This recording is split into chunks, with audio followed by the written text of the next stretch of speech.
Hi, I'm Jason Culp. I'm the head of the upper school at Lawrence School, and was asked the question about what to do if you suspect or are told that your child is the bully.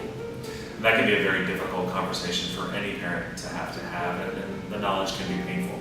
So in working on that, the most helpful thing you can do is to talk with your child when you're already engaged in conversation about something else. When the child is relaxed and you're not talking about anything stressful or difficult.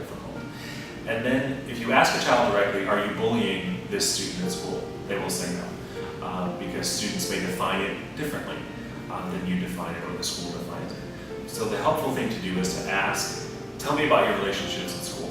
Tell me about the folks that you get along with and how you interact. And once that conversation is going well, then you can introduce some discussion around, well, tell me a little bit about some of the students you don't get along with and what those relationships look like. And from there, hopefully you'll start to gain some information about some comments being made, those types of things that are of concern. And you can ask some specific questions along the line of, well, what have you said that might be hurtful? How do people react to you? Those folks who don't like you, how do you react to them? How do they react to you? So that you can determine some of the comments being made that might line up in the bullying realm.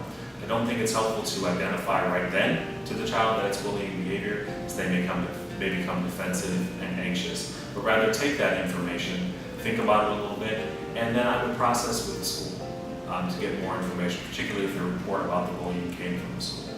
It's very helpful to school personnel when parents reach out and say, this is the issue that's going on, I believe my child's engaged in this behavior, how can we work together? And the school will be able to provide you a very clear perspective on what's going on. Once you have that information about specifically what the incidents are, then start doing some education with your child. You know how you were telling me that you were saying these kinds of things to this student, or you posted that comment on Facebook? Did you know that that goes in the category of bullying? And that may be very hurtful to those students. Most kids will respond to that and maybe not even have realized that they were engaged in bullying behavior. It just seemed like what everybody else was doing. And once you identify that, that can make the necessary changes.